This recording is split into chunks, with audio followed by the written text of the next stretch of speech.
ஆனா தெலுங்குக்காரங்க எடுத்ததுனால அது சரி வர நம்மளுக்கு புரிய மாட்டேங்குது. ஸ்கிரீன் பிளே ரொம்ப லாக் ஆகுற மாதிரி இருக்கு.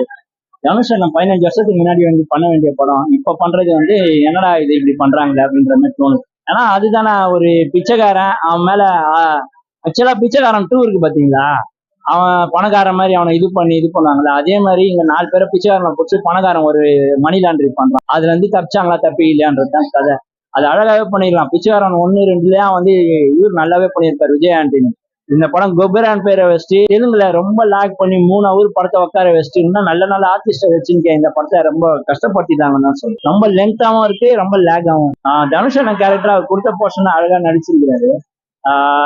அவருக்கு ஈக்குவல் நடிக்கிறதுக்கு யாராலையும் முடியாது. ஆனா ஃபுல் அண்ட் ஃபுல்லே அவரை வந்து பிச்சைக்காரனாவே மாஸ் சீன் இல்லாம, ஒரு கைத்தட்டு சீன் இல்லாம, ஒரு விசில் அடிக்கிற சீன் இல்லாம அப்படியே பாக்குறப்ப நம்மளுக்கே என்னடா என்ன மாதிரி ஆளு இவரை கூட்டு வந்து இவ்வளவு மொக்க பண்ணி வச்சிருக்கீங்களாடான்ட்டு ஆந்திராக்காரன் மேல ஒரு டேரக்டர் மேல செம்மக்கம். 2வது பார்த்தா தானே அது புரியும் தெலுங்கு மாதிரி இதா தமிழ் மாதிரி இது என்ன மாதிரி இதுன்னு எனக்கு தெரியல.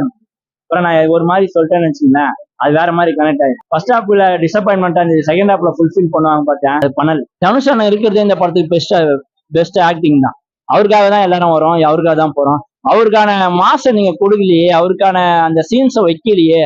எல்லா இடத்துலயும் அடி வாங்குறாரு, எல்லார்கிட்டயும் அடி வாங்குறாரு. அது ரொம்ப கஷ்டமா இருக்கு. நாகார்ஜுனா சார் அவருக்கு ஆப்போசிட்டா தான் வர்றாரு. வில்லனாவும் இருக்காரு, நட்பாவும் இருக்காரு. ஆனா அவருக்கு பெரிய ஸ்கோப் கொடுக்கல, கொடுத்துருந்தா நல்லா இருக்கும்.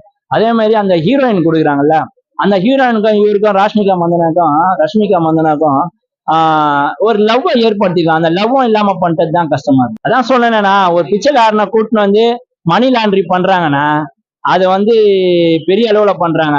அதை பண்ணிட்டு அந்த பிச்சைக்காரங்களை சாவடிப்பாங்க. இவர் மட்டும் கொஞ்சம் எஸ்கேப் ஆயிடுறாரு. இவரை பிடிச்சாங்களா, இவர் அந்த பணத்தை வாங்கினாரா, இல்ல அவங்க இவரை சாவடிச்சாங்களான்றதான் கதை. ஒன் டைம் பார்க்கலாம், என்ன சொல்றது. ஆனா தமிழ் ஆடியன்ஸுக்கு அதுவே கஷ்டமா இருக்கும். தெலுங்கு படம் மாதிரி தான் இருக்கும்.